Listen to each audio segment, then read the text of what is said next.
Selamat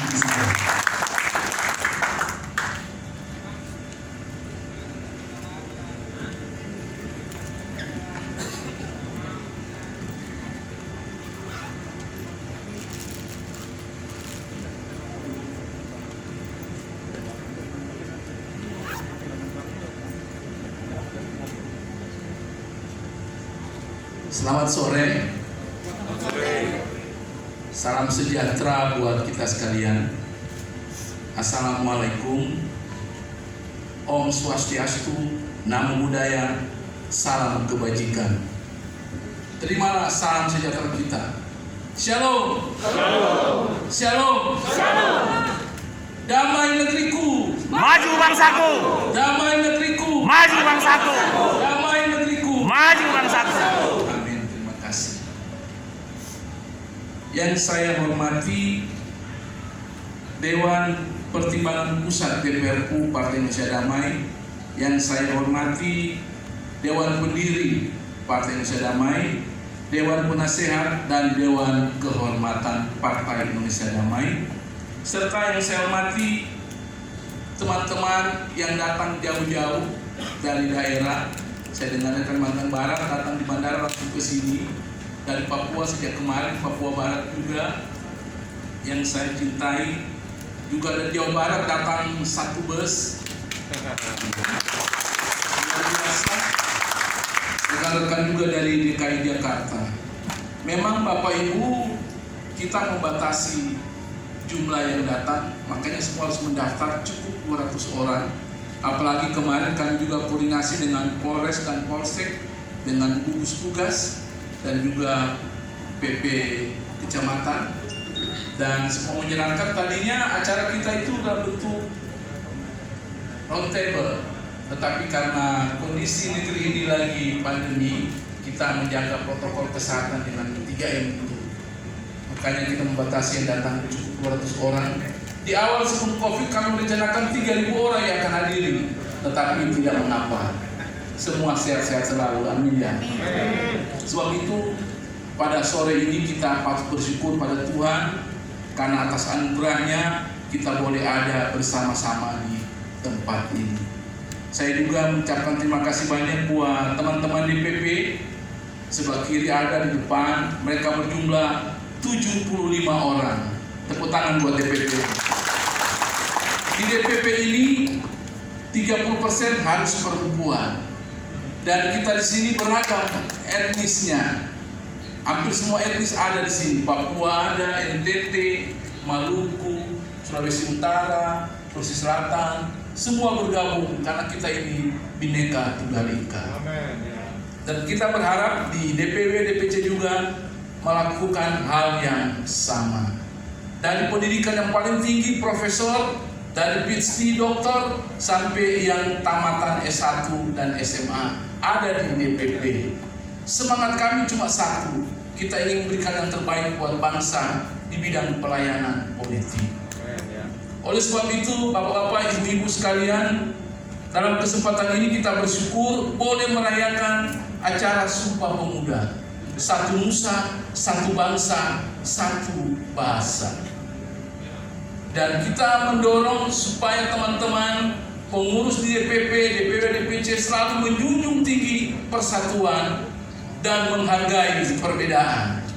Menjunjung persatuan dan menghargai perbedaan. Itulah semangat Sumpah Pemuda yang kita rayakan hari ini.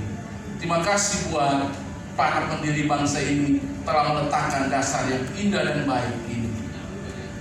Hadirin yang saya hormati, kita bersyukur hari ini juga bahwa Partai Indonesia Damai dalam usia yang setahun kita sudah memiliki 5 sayap partai. Milenial Indonesia Damai, Perempuan Indonesia Damai, Gerakan Masyarakat, itu adalah komunitas berbagai-bagai agama Indonesia Damai. Lalu ada Pengusaha Indonesia Damai dan Bantuan Hukum Indonesia Damai. Tujuannya, yaitu ini adalah wadah untuk kaderisasi dan wadah untuk kita belajar, dan suatu saat kita yakin kita bisa membuktikan yang terbaik buat bangsa yang kita cintai ini. Hadirin yang saya hormati, setelah program pembangunan infrastruktur sukses, tiba saatnya pembangunan menyangkut hajat hidup orang banyak untuk diperhatikan dan dikedepankan. Kita bersyukur adanya program pemerintah namanya food estate. Dulu cuma ada real estate, sekarang ada full estate. Teman-teman dari Kalimantan Tengah, oh iya, salam buat teman-teman di seluruh Indonesia yang mengikuti lewat Zoom meeting. Kalian hebat semuanya. Di Kalimantan Tengah mereka lagi membantu program pemerintah untuk food estate, yaitu bagaimana Indonesia itu suatu saat harus berdaulat di bidang pangan. Dan Merauke, kami dulu pernah meninjau, Merauke juga salah satu tempat yang sangat potensial untuk dikembangkan food estate. Oleh sebab itu kami mendorong semua kader di penjuru Indonesia untuk bahu-membahu supaya Indonesia itu berdaulat di bidang pangan. Nah, untuk berdaulat di bidang pangan, ide kita adalah dua, ekstensifikasi dan diversifikasi. Ekstensifikasi adalah perluasan areal tanaman pertanian. Kita perluas kayak tadi di Merauke, di Kalimantan Tengah. Dan diversifikasi yaitu keragaman mengkonsumsi pangan. Contoh, kalau di Gorontalo itu senang makan binte di hutan, jagung yang telah diolah menjadi makanan sup yang enak. Kalau di Manado ada tinutuan, yaitu gabungan sayur-sayuran. Bubur Manado. Bubur Manado. Amin. Sedap. Ya. Kalau di Jawa Barat ini enak ubi Cilembut. Cilembut. Colenak itu dicocok enak. Ya. Kalau di Papua saya sering makan sana apa Pak? Papeda. Itu dari sagu. Di Ambon, Maluku juga sama, makan pokoknya itu sagu. Kalau dulu waktu saya kecil, kalau lagi panen ikan, lambang ikan kita ini adalah suatu sukacita. Kita nggak perlu makan nasi, nggak perlu makan lain, cukup makan nasi dengan dabu-dabu, dengan apa? Ikan dan cabai-cabai dan tomat-tomat, sehingga kita itu sehat. Mengapa juga PID mengambil lambang ikan? Karena negara ini adalah negara maritim, 75% itu laut. Dan kita berharap ke depan Indonesia itu harus unggul dibandingkan negara-negara lain di bidang kelautan, di bidang perikanan. Tetapi ide kami ke depan juga jangan cuma perikanan tangkap yang kita kembangkan, terutama perikanan budidaya. Kalau semua ikan ditangkap satu-satu habis. Tapi kalau dibudidaya, dijaga terus, maka ikan kita akan bertambah dan akan menjadi ikan yang baik. Itulah sebabnya PID mengedepankan lambang ikan, padi dan kapas merupakan suatu kerinduan doa kita. Indonesia itu akan berkecukupan di bidang protein ikan dan juga padi dan juga pangan yang lainnya. Bapak Ibu yang saya hormati, berkaitan dengan isu-isu negeri ini, kita melihat ada 3 isu yang paling sentral, yaitu menyangkut radikalisme, korupsi, dan undang-undang ketenagakerjaan, undang-undang cipta kerja. Untuk korupsi, saya berharap teman-teman semua kader PID di seluruh Nusantara, kalau Tuhan izinkan kita eksis, jangan terpikir sama sekali untuk korupsi. Setuju? Amin. Setuju ya. Jangan terpikir sama sekali, karena negara melalui APBN dan APBD sudah menyiapkan lebih dari cukup untuk salary gaji dari setiap anggota dewan, gubernur, bupati, wali kota dan sebagainya. Kita berharap waktu kita masuk ke PID ini mungkin masih dalam keadaan bemo. Kita bisa keluar dalam keadaan mercy. Jangan sebaliknya, kita masuk mercy, kita keluar tuh menjadi bemo, alias kita rusak. Kita berharap teman-teman yang masuk di PID ini adalah orang-orang yang baik. Kita harus punya satu komitmen, seperti doa Anggur bin Yake. Biarkanlah aku menikmati makanan yang menjadi bagianku. Jadi korupsi menurut PID adalah menikmati makanan yang bukan bagian dia. Tuhan telah siapkan melalui pekerjaan-pekerjaan, melalui gaji-gaji kita untuk kita tidak korupsi. Kita menikmati aja makanan, gaji yang Tuhan siapkan buat kita. Setuju? Setuju. Karena itu PID itu mendorong supaya korupsi di negara ini semakin hari semakin berkurang. Semakin berkurang orang-orang yang gagah, yang hebat ada di hotel rodeo. Iya kan? Ada beberapa teman-teman saya seangkatan juga waktu di DPR juga ada juga yang menghuni hotel rodeo. Hidup ini adalah pilihan.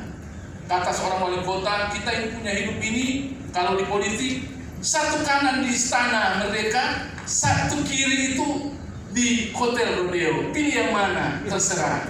Tapi doa kita supaya kita bisa berdamai dengan diri kita, dijauhkan hal-hal seperti itu. Setuju ya? Amin.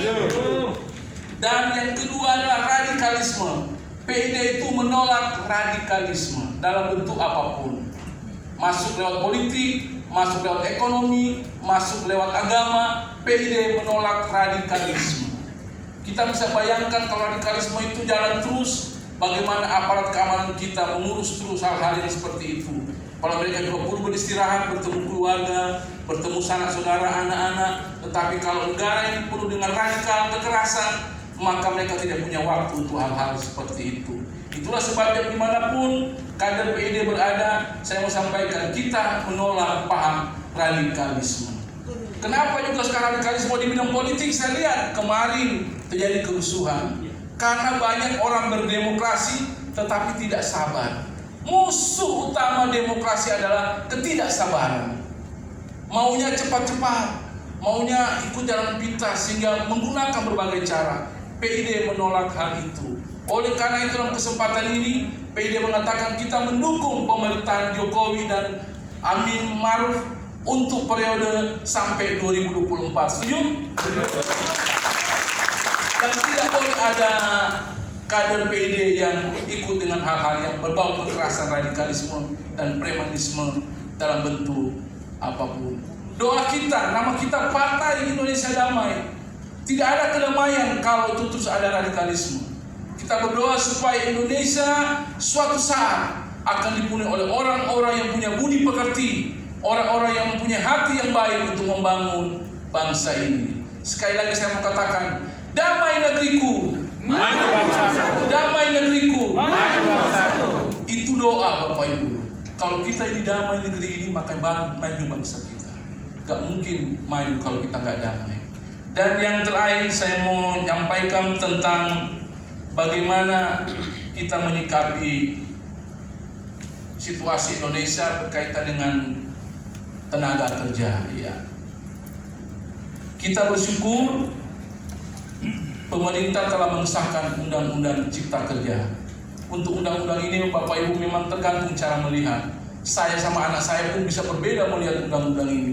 Kami berdebat itu, bayangkan anak mendebat orang tuanya gara-gara undang-undang ini. Sampai selesai di tujuan, kami nggak ngomongan. Dia pergi, dia kesel sama saya mungkin karena saya lebih pro kepada pemerintah dan pengusaha sepertinya. Dan dia itu kan orang kerja pabrikan, dia lebih pro kepada teman-temannya. Saya bilang kalau semua orang lihat nggak aman, selalu rasa bagaimana orang mau investasi.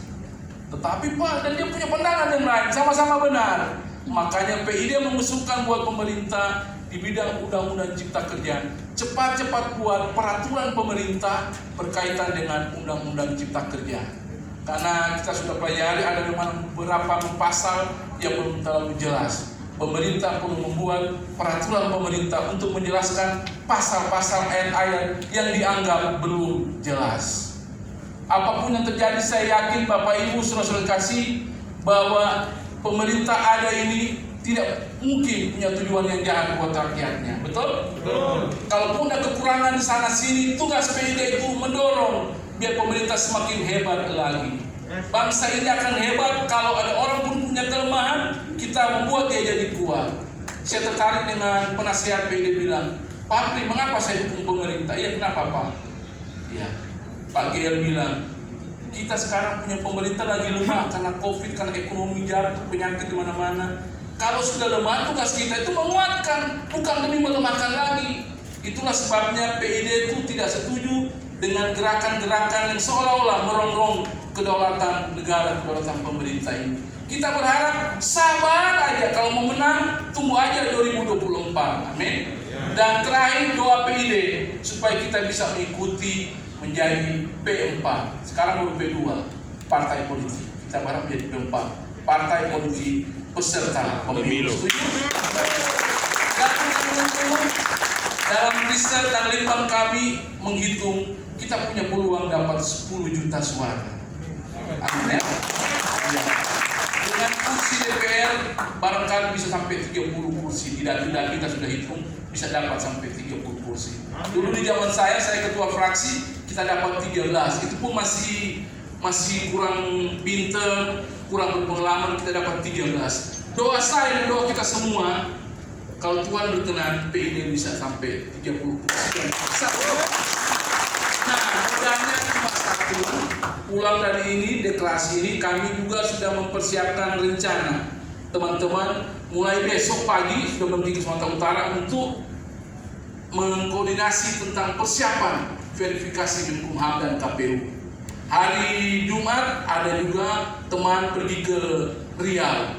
Hari Sabtu ada yang ke Sulawesi Utara. Hari Minggu juga ada yang ke Bali. Kita sudah membuat surat tugas buat teman-teman ini. Dari mana biaya? Dari Tuhan semuanya. Amin. Itu yang hebat PID. Oleh karena itu Bapak Ibu, mari masing-masing kita memberikan kontribusi. Di sini sangat demokratis, kita sangat terbuka untuk berkembang. Dan kalau ada saudara yang merasa terpanggil untuk sama-sama membangun ini dengan segala kekurangan dan kelebihan, kita berdoa dan berharap Bapak Ibu datang dan bisa menceritakan rasa panggilan Bapak Ibu. Kalau nggak terpanggil jangan masuk di partai.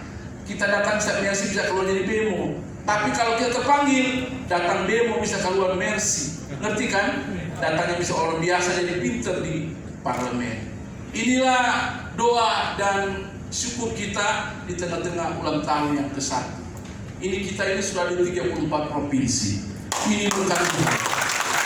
Di tengah-tengah ini, kalau bukan Tuhan nggak mungkin terjadi. Kita sudah lebih 100 kabupaten kota. Bahkan Papua itu ya, Papua tempat yang sangat besar yang ada dari 4 provinsi. Sekarang kita sudah berapa kabupaten Pak? 29 kabupaten. Dari? Iya, 29 dari berapa kabupaten? 29 dari Papua. Iya, 29 kabupaten dan 29 sudah terisi semua. Pak Usman, Jawa Barat juga kan sudah terkonek semuanya. Karena apa? Berkat Tuhan. Dengan teknologi kita menggunakan untuk mencapai itu. Saya dengar juga Sulawesi Selatan begitu semangat, iya kan? Makassar bahkan mereka sudah ikut untuk pilkada di kota Makassar. Dan kita berharap kehadiran PID, kehadiran Partai Kristiani ini bukan cuma sekedar penonton. Kita dengan 30-an juta penduduk, kita ikut serta juga untuk berkontribusi yang terbaik buat bangsa yang kita cintai. Moga-moga dengan lambang kemuliaan dan mengumu ini kita pulang dengan satu semangat. Tuhan pakailah hidupku menjadi alat di tengah-tengah bangsa. Demikianlah kata-kata sambutan saya. Sekali lagi, mohon maaf kalau dalam perjalanan setahun ini ada kekurangan di sana sini. Akhir kata bahwa semoga kita bergandengan tangan untuk membawa PID tahun depan, 2 tahun depan menjadi partai politik peserta pemilu. Kita semua hebat. Damai negeriku. Maju bangsaku. Damai negeriku. Maju bangsaku. Damai negeriku. Maju bangsaku. Damai negeriku. Maju bangsaku. Terima kasih. Umum tetap di tempat, masih berdiri. Bapak Ibu, mungkin kalau kita bertanya ke dalam hati, apa sebenarnya kekuatan kita di tengah keterbatasan itu? Ketua Umum selalu menggambarkan kepada kita, kekuatan kita hanya satu. Kita yakini Partai Indonesia Damai bisa besar kalau Tuhan beserta kita. Amin. Baik, sekaligus saat ini kita akan mendengarkan pembacaan ikrar deklarasi nasional Partai Indonesia Damai yang disampaikan oleh Ketua Umum. Kami persilakan. Baik Bapak Ibu, kita akan membaca naskah ikrar deklarasi nasional Partai Indonesia Damai. Nanti di poin pertama, kedua, ketiga bisa diikuti sama-sama. Bisa ya? Pelan-pelan saya akan baca. Mari kita berdiri bersama. kami seluruh pengurus, anggota, dan kader Partai Indonesia Damai di seluruh negara Kesatuan Republik Indonesia menyatakan ikrar komitmen pada deklarasi nasional partai kami, Partai Indonesia Damai. Bisa ikutin? Pertama, bahwa kami akan selalu taat terhadap 3 konstitusi. Bahwa kami selalu taat kepada 3 konstitusi. Firman Tuhan, Pancasila, dan Undang-Undang Dasar 1945, dan Undang-Undang Dasar tahun 1945, serta anggaran dasar dan anggaran rumah tangga. Dan dengan semangat Bhinneka Tunggal Ika, kami tetap mengutamakan dan menjaga keutuhan Negara Kesatuan Republik Indonesia. Kedua, bahwa kami akan berusaha dengan segenap hati, segenap pikiran, segenap jiwa, segenap kekuatan untuk membentuk kepengurusan di semua provinsi, kabupaten, dan kecamatan, serta kelurahan. Dan kami akan memegang teguh tujuan dan garis perjuangan partai kami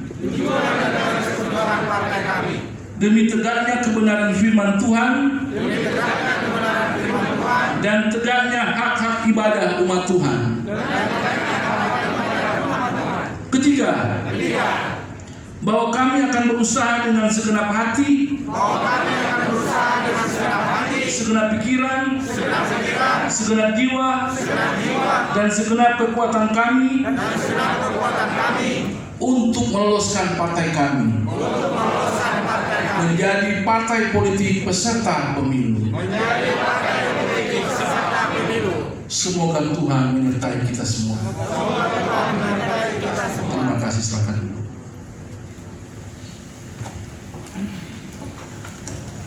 Sekarang kita akan menyaksikan penandatanganan naskah ikrar deklarasi Partai Indonesia Damai tanggal 24 Oktober 2020, dan kepada nama yang kami sudah sebenarnya bacakan nantinya agar kiranya bisa mengambil tempat yang sesuai dengan tempat yang tadi ditentukan. Yang pertama adalah Ketua Umum Insinyur Apri Hananto Sukandar MPD. Yang kedua, Sekretaris Jenderal Werdi Simanjuntak SHMH. Yang ketiga, Denny Barens, Bendahara Umum. Yang keempat, Dr. Anusjeri Rumalatu MA/MTH, Perwakilan Dewan Pembina. Yang kelima, Profesor Dr. Amos Leolaka, Perwakilan Dewan Penasehat. Yang keenam, Juliani Larosa, Perwakilan Dewan Pertimbangan Pusat.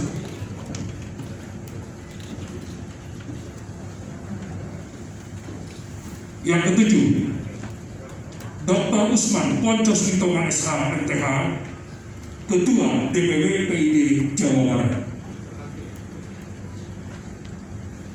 Selanjutnya, Dr. Walter K. Bernardus MTH, Ketua DPW PID Provinsi DKI Jakarta. Selanjutnya, Magdalena AMD, Wakil Ketua DPW PID Kalimantan Barat. Selanjutnya, Julianus Worobai BSN MFMA, Ketua DPW PID Papua.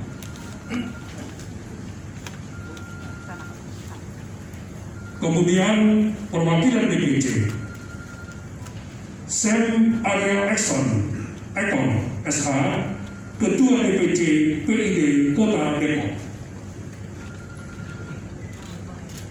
Marulan Banjar Nahor, Ketua DPC PID Kabupaten Karawang. John Sondapatu, ST, MSc, MSD, Ketua DPC PID Kota Makassar. Dan Erik PH Sinaga, Ketua DPC PID Kabupaten Sarawangun, Jambi. Kemudian perwakilan sayap partai Milenial Indonesia Damai atau MIDI, yaitu David Ibo Kristianus Sardi selaku Ketua Umum.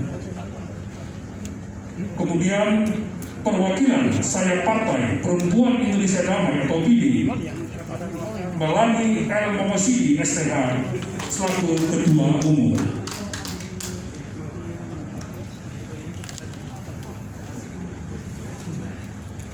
Kemudian perwakilan sayap partai Gerakan Masyarakat Indonesia Damai atau GEMAK.id, Hindarto Lim selaku Ketua Umum Gerakan Masyarakat Indonesia Damai.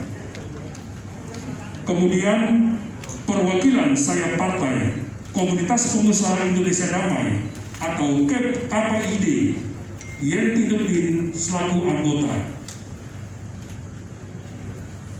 Selanjutnya perwakilan panitia Deklarasi Nasional, Makasih Siombing selaku Ketua Panitia. Dan terakhir, Pusat Bantuan Advokasi dan Hukum Puspaku, Saiful Rahman SHMH selaku Direktur Eksekutif. Kami persilakan untuk penandatanganan.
Kau dapat 2 lah. Ini disuruh foto.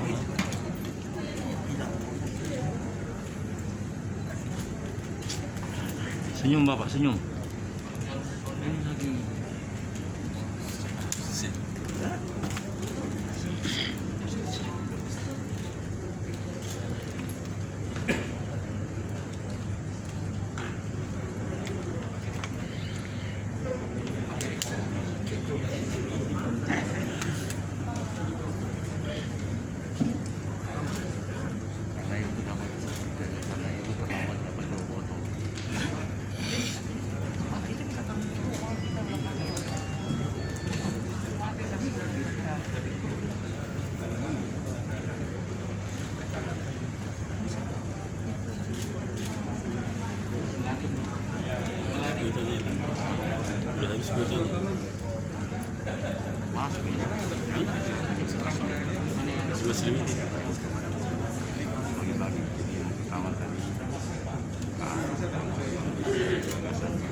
Indra, Bapak Indra Torin, oke lewat. Yenti, Udin.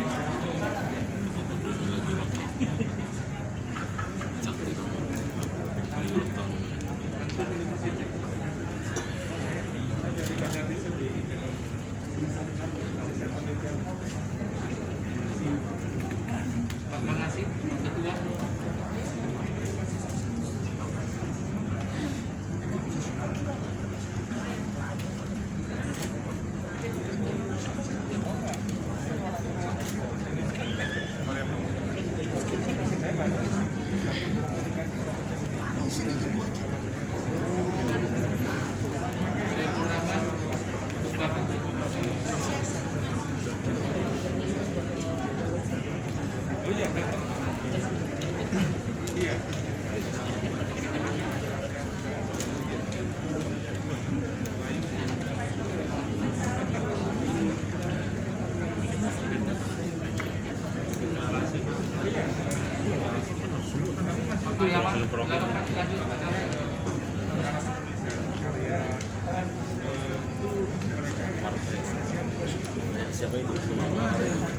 Yang kepada yang sudah menandatangani, kami persilakan untuk kembali ke tempat masing-masing. Kita berikan aplaus kemeriahan kepada Bapak Ibu yang sudah menandatangani.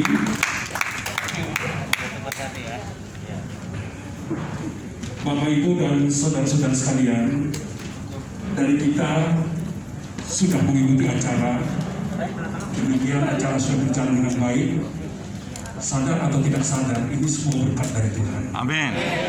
Oleh karena itu, acara deklarasi dan acara kenegaraan kita